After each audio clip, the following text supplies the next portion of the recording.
Que devient-il aujourd'hui, l'homme derrière la chanson pour Paul Walker? It's been a long day without you, my friend.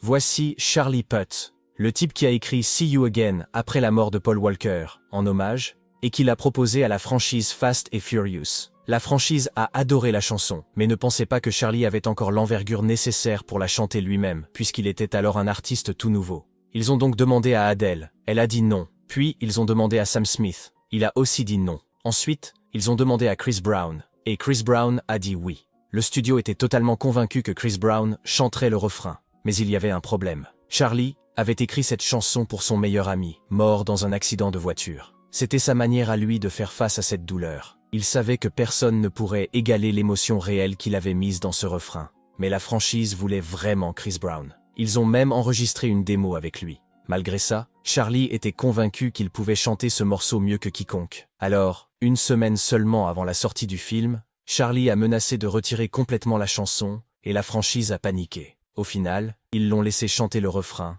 et le reste appartient à l'histoire. See You Again a atteint la première place dans 97 pays et a été certifié disque de diamant. Charlie a écrit la chanson droit du cœur, et même si le label pensait que le mettre en avant était un énorme risque, See You Again est devenue l'une des chansons les plus populaires et les plus marquantes de l'histoire de la musique.